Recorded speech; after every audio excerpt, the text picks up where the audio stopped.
The courtroom is packed. Cameras ready. A pregnant maid sits alone at the front, hands shaking over her belly. Across from her, a millionaire in a flawless suit adjusts his cufflinks, refusing to look in her direction. To the world, he's the self-made hero. The man who posts motivational quotes about values and family on social media. But today, the mask is cracking. For months, behind closed doors, he messaged her late at night, promised to take care of her, whispered that she was special, until the day she said 2 words that mudaram tudo, I'm pregnant. Then came the switch. The calls stopped. The money disappeared. And when she begged him to reconhecer o filho, he looked her in the eyes and said, in front of everyone, that baby isn't mine. Now, the truth is sealed inside a simple envelope on the judge's desk. When that envelope opens, a career, a reputation, and a tiny heartbeat will be judged at the same time. Watch this story until the end, and tell us in the comments, after you hear the truth, would you forgive this man, or would you condemn him forever? The first time Elisa really saw him, she was cleaning the reflection of his life off the marble floor. It was early morning, the kind of silence only mansions have, that expensive quiet where even the air feels trained. She was on her knees, scrubbing a coffee stain near the stairs, when she heard the sound of keys and expensive shoes hitting the marble. She didn't have to look up to know who it was. In that house, everyone knew when the owner of the world arrived. Gabriel Montenegro, millionaire, businessman, magazine cover hero, the man who loved to say in interviews, "Here, we treat everyone like family." In the house, that sentence always made the employees look at each other and smile without humor. Family for who exactly? He walked down the last steps, talking on the phone about a new hotel he was opening abroad. Elisa lowered her head even more, almost by instinct. It wasn't a written rule, but it lived in her bones. Poor people learn early to take up less space. "Good morning, Elisa," he said, ending the call. She froze for half a second. He knew her name, that wasn't common. "Good morning, sir," she replied, trying to hide the tiredness of someone who woke up at 4 a.m. and took 2 buses to get there. He smiled. The same smile magazines called charming. Up close it looked rehearsed, almost calculated. "You're the one who takes care of the master suite, right?" "Yes, sir, that's me." "I like people who pay attention to details," he said, letting his eyes travel over the shining floor. "It's hard to find someone who still cares about every little thing." The words hit differently. Nobody talked like that about her work. Most days, the best she got was silence. On bad days, complaints about a glass out of place. For the first time in a long time, Elisa felt seen. The next weeks were made of small, carefully measured gestures. One morning, he left a piece of fancy cake in the staff kitchen, saying it was for the team. But it was to her that he turned and asked, "Did you eat breakfast, Elisa?" She lied. "Yes, sir." He tilted his head like he could see through the lie, then pushed the plate a little closer. "You'll work better if you're not starving." The phrase was simple. But simple phrases can be dangerous when you're used to being invisible. He started noticing things no one else cared about. "Did you cut your hair? You weren't here yesterday. Are you okay? You're limping. Did you miss a step on the stairs?" Attention, coming from someone like him, felt like light cutting through a locked room. She tried to remind herself of the obvious. He was her boss. He was rich, powerful, on another planet.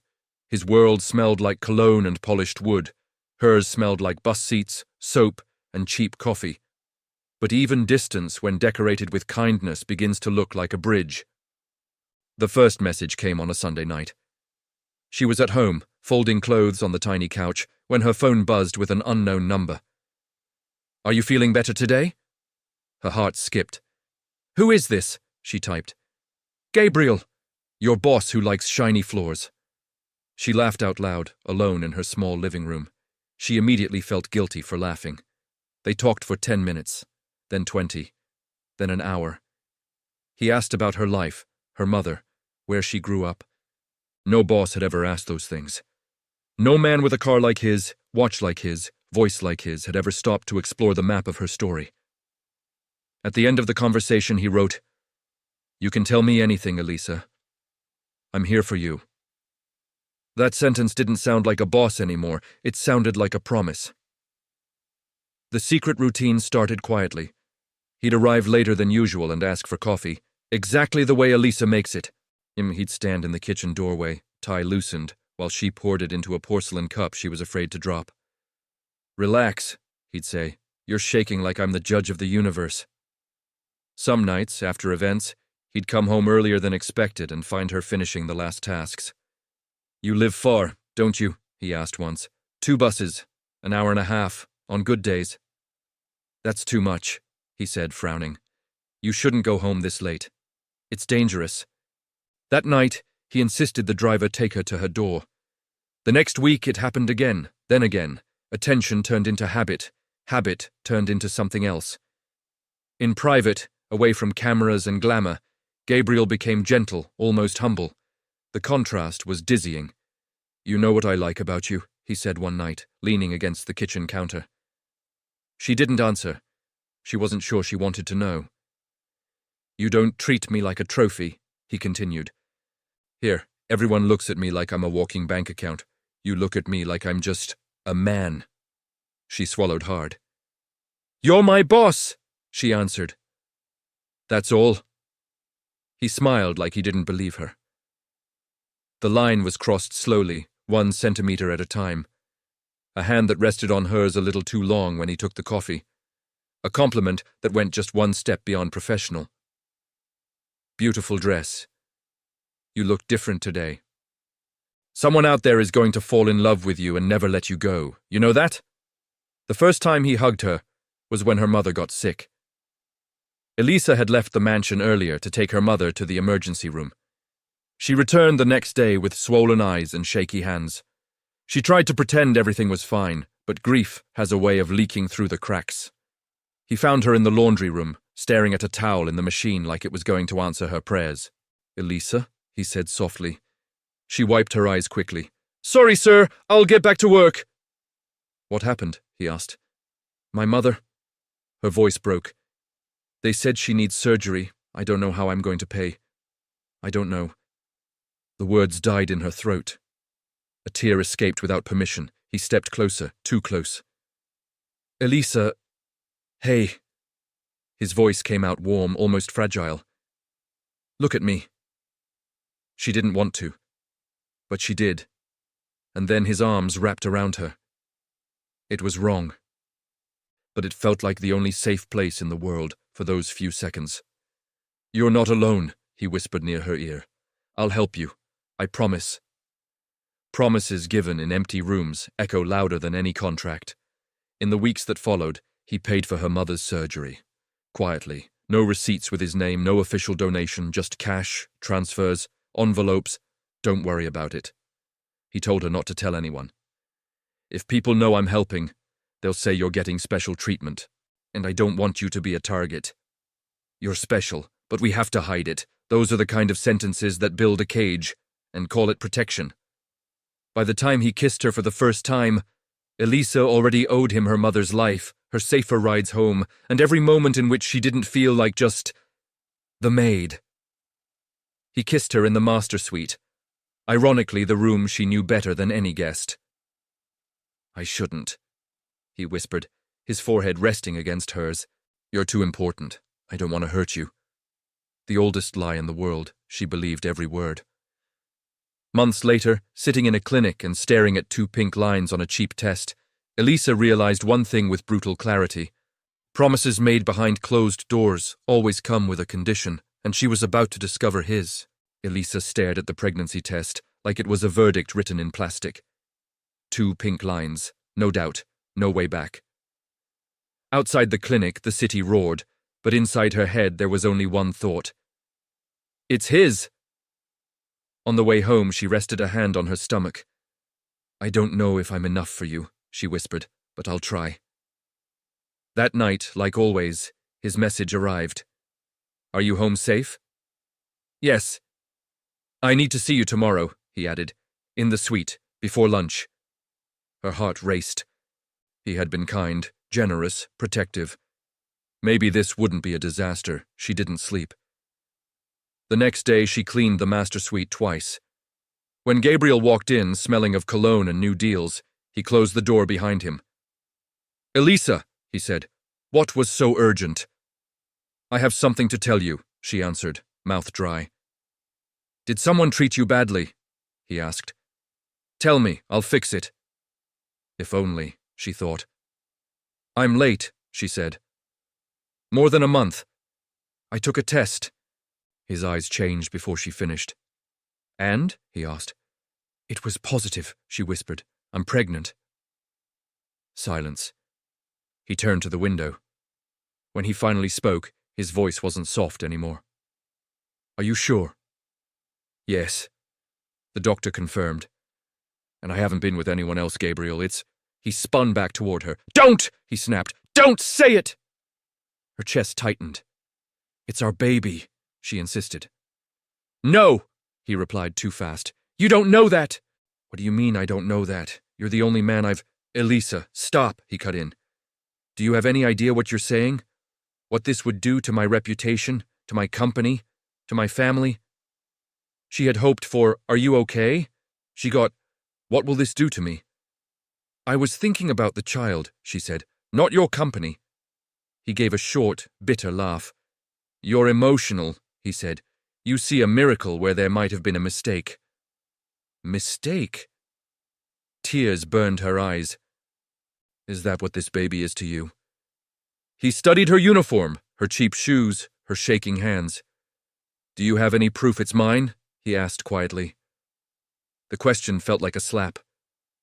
"You know you're the only one," she whispered. "Elisa." Softer now, but colder.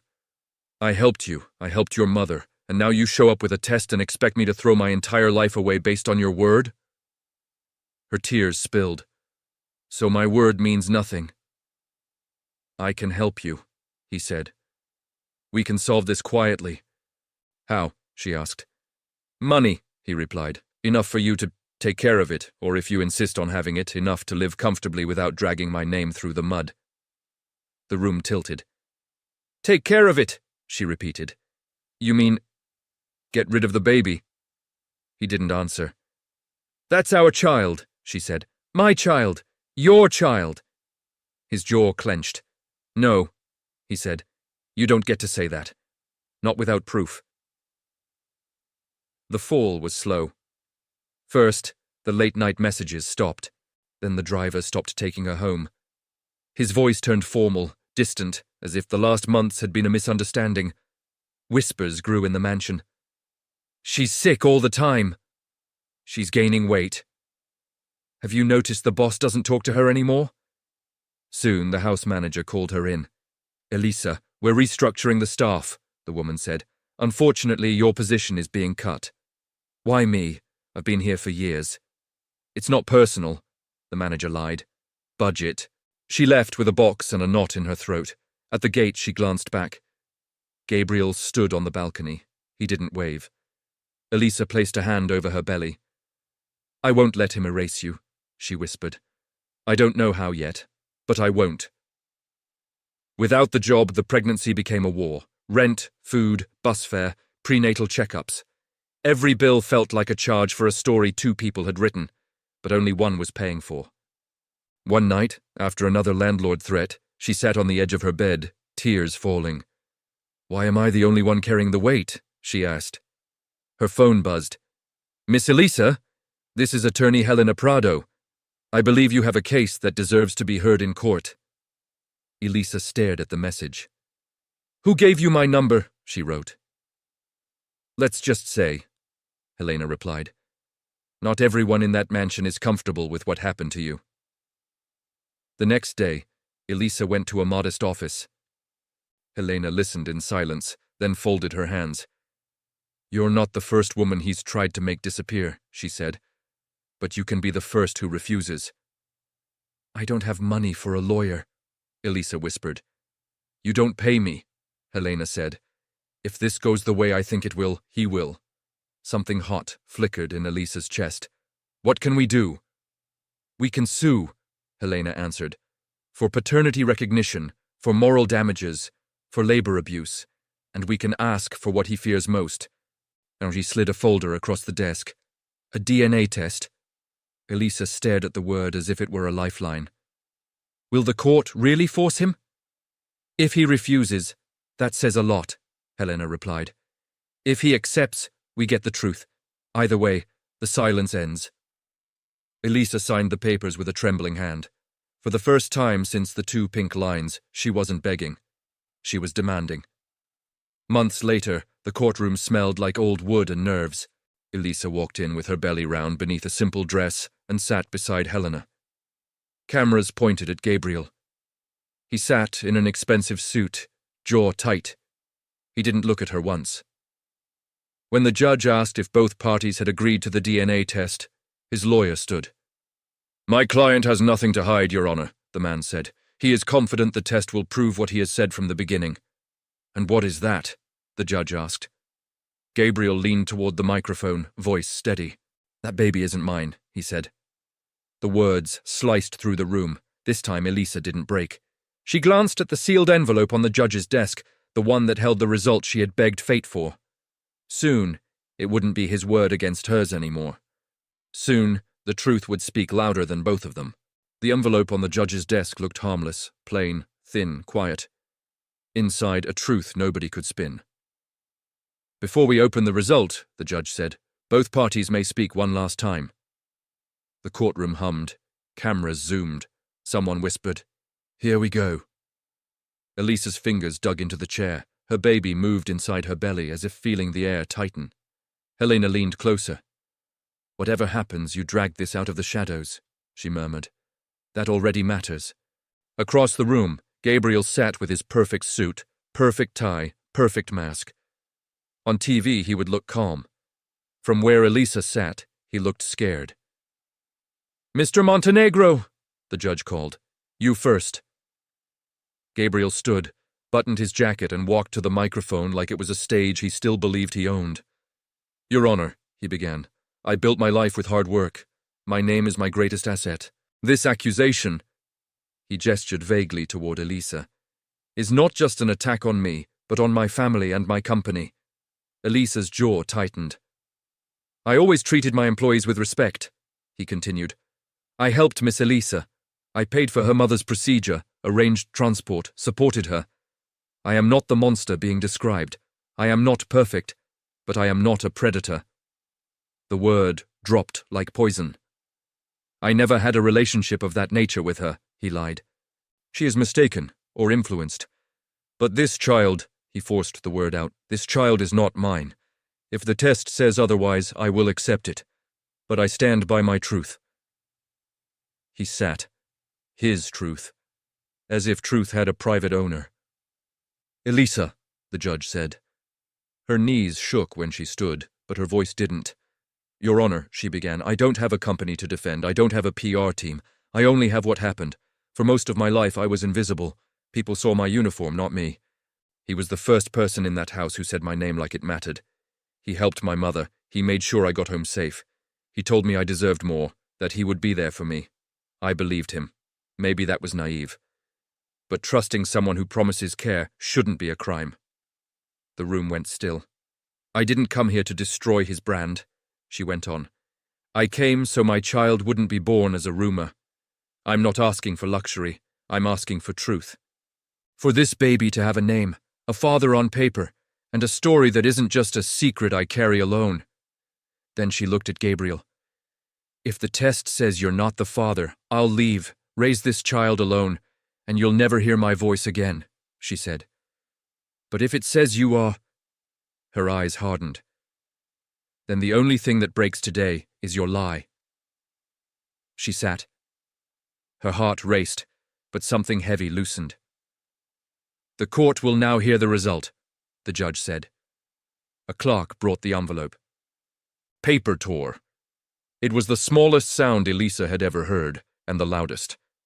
The judge read in silence, then lifted his eyes. In the matter of paternity, he said, the DNA analysis shows a compatibility of 99.9% with the genetic material of Mr. Gabriel Antonio Montenegro. The courtroom erupted. Gasps, murmurs, phones in the air.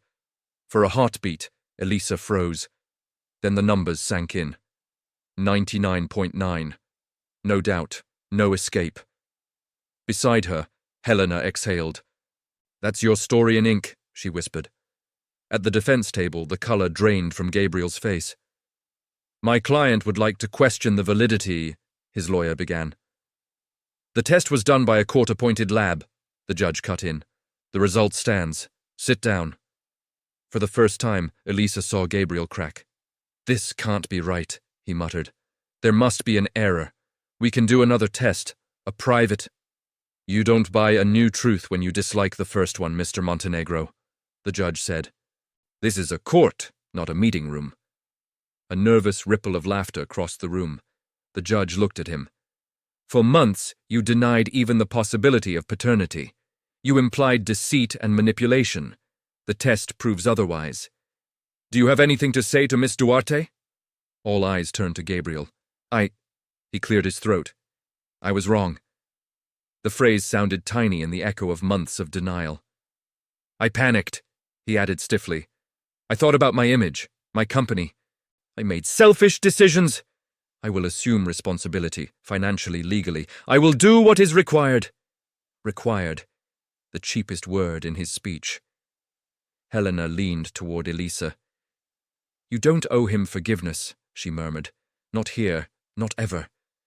Elisa wasn't thinking about forgiveness. She was thinking about a future child asking, "Where was he?" She raised her hand. "Your Honor, may I say one last thing?" "Go ahead," the judge said. She stood again, hand on her belly. "I heard you," she said to Gabriel. "You'll do what's required, that's good, but this isn't a bill, it's a person. One day they'll hear about this. They'll know a lab had to prove what you already knew. They'll know my word wasn't enough. That science had to shout where my voice was ignored." A tear slipped down, but her chin stayed high. "Money can help raise a child," she finished, "but it will never buy back the months you spent calling them a lie." Silence settled over the room. The judge nodded. "This court recognizes the paternity of Mr. Gabriel Montenegro," he said. "Temporary child support is granted effective immediately. Claims for moral damages will proceed separately. This session is adjourned." The gavel hit the wood. To Elisa, it sounded like a door closing on the life where she begged, and opening onto a life where she demanded. People stood. Cameras swarmed Gabriel. Reporters shouted questions he didn't answer. At the back, Helena smiled. "You did it." "The truth did," Elisa replied. "I just stopped running from it." She walked toward the exit, each step lighter than the last. "You're not a secret anymore," she whispered to her belly. "You're not a rumor. You're real. And you're mine." The future was still uncertain. Bills, Knight's judgment, none of that disappeared. But one thing had changed. She no longer asked for permission to exist in her own story. She had faced a man who thought he could buy silence, and proved that some truths are too loud to bury. Now it's your turn. After everything Gabriel said and did, the denial, the lies, the attempt to turn her into the villain. What is he, in your eyes? Type in the comments, guilty or not guilty, in court of redemption. The final verdict is always yours.